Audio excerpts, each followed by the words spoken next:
This is a caterpillar. The ladies that sold it to me told me it was the best one. It looks really gross and like prehistoric.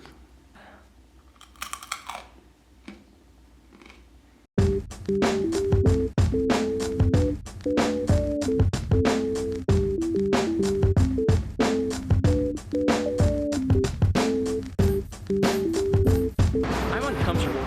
People here think I'm a bit weird. I keep offending people just by acting normal. Like back in Kenya and Tanzania, people would take days off work just to show me around. They'd pay for my food, my transportation, and to say thank you, I would pay them back for what they spit on me.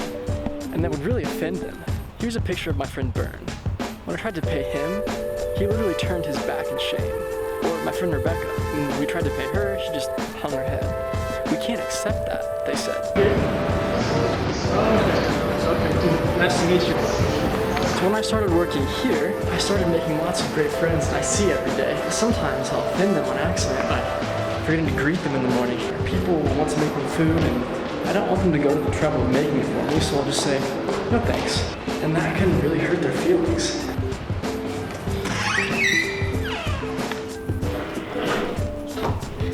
Paying someone back, not having to formally greet someone every time you see them, and saving someone the trouble of cooking for you by telling them no thanks, those are just universally common sense, right? These confusing differences can be hard to understand, but as an anthropologist, I have faith that any behavior, no matter how confusing, can be explained and understood. But to do this, I'm going to have to get into my anthropologist toolkit for a new tool.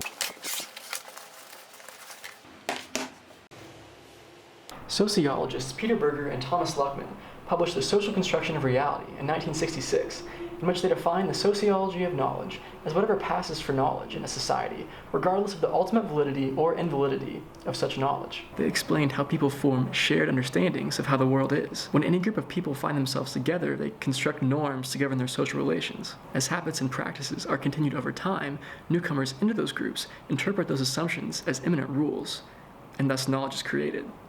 For example, think about how you grew up as a child. You most likely adopted your parents' political and religious views as truth. You knew that that's just how the world works. We have this nice triad of social construction in our book.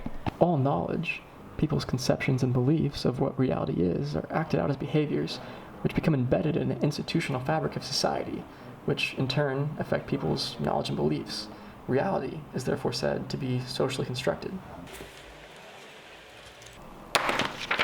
So now that I have my tool, it's time to go out into the world and put it to use. Maybe we'll explain what's behind my Zambian friends' weird behaviors.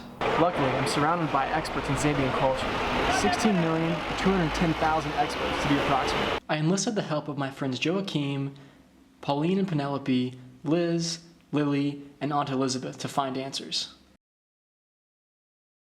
So something unexpected happened. I thought that my Zambian friends were going to explain why they were strange with all their greeting and generosity, but they told me that, in fact, these things are just common sense, and it's that Americans are the ones who are odd and are backwards. But it wasn't just our practices they were talking about, it was our deeply held beliefs about who we are. From your country, I hate everything just money. We know that you whites you're always the selfish, you don't want to do this for us. Because you guys, this is what we think of you. We're like, hey, Very these children. cheap. You really keep to yourselves. You whites, when you come, you keep to. It's him. They came from America. They were not all that open. They were somehow stingy. In our culture, we don't do that. I think that was the selfish motive. They don't need to share with others. You said about culture, you talked about culture. Like me, I've grown up and I've seen the African culture. And comparing to your culture, you guys, you're so, I can say you're so like, you're not fully connected to other people. Like I can have you as my brother, but you think of yourself alone. That's what I've seen. Actually, you prefer you're alone, you buy a dog instead of something like that. You know, it's a different culture. So we have a starting point here. Beliefs. We can categorize these comments as a critique of the American social outlook of individualism, of viewing ourselves, to use Joachim's word, as alone. On the continuum of individualism to community, Americans generally fall more towards the former and Zambians fall more to the latter. Zambians think of themselves in terms of their social relationships more than we do. So let's see if we can plug this belief into the triad of social construction and then fill out the behaviors and structures. As we connect, like the way I'm staying alone at the moment, I'm not comfortable staying alone. So at least I need to be staying at least with two of my siblings. That's why I'm comfortable. Yeah. And that's when I feel like, okay, I'm working now, but I'm keeping people. Okay. Yeah, that's like how Yeah, so it feels uncomfortable to just be having a house all to yourself. No. You Yeah. want people all together with you. Yeah, the bigger the house, the more it is. More people should The be. more I feel good. That's how. Like us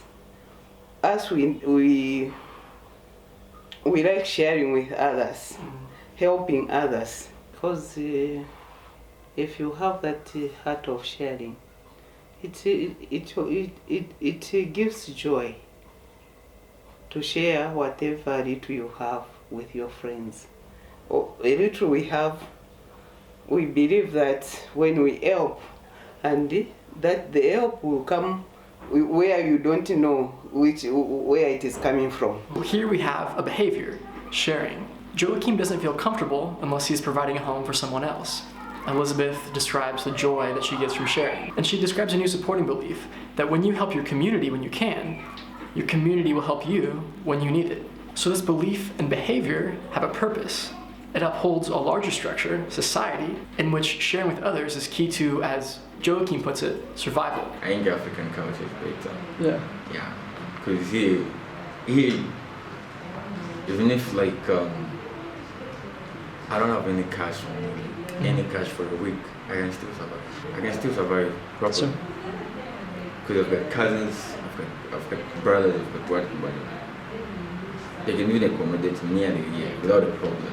But I don't know from your couch if that can happen. Nearly a year. Even you, if you're my friend, you have a problem with accommodation, I can actually talk to my cousin or one of my brothers. You can stay there as long as you want. But you feel like you need to go, then you go. yeah. So it's easier to stay without culture than your culture. And moreover, if I had to travel here, that side, I wouldn't understand you. I would think you're so selfish and I would, maybe nearly a month I would come back. Yeah, here if you're connected, every person will come.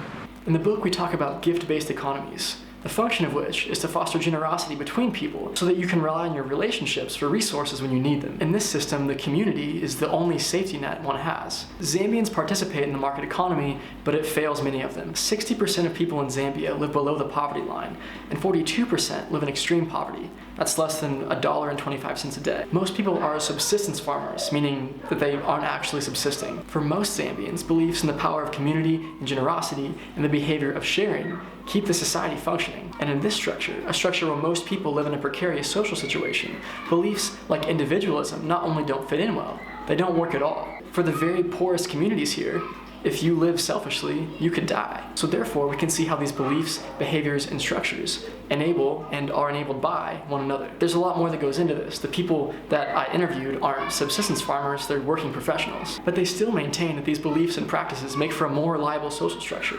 So we can get the point. Now that we understand this very basic element of Zambian culture, it might make more sense why Nick and I have been failing to adhere to some very basic Zambian social norms. Let's ask our friends. Yeah, like in the Zambian culture, we believe that greeting is a sign of respect and also just a sign of love to someone and care. So usually what happens is that whenever you meet someone, you have to at least greet them before you even start any other conversation. You have to say hi, find out about how they're doing and everything like that.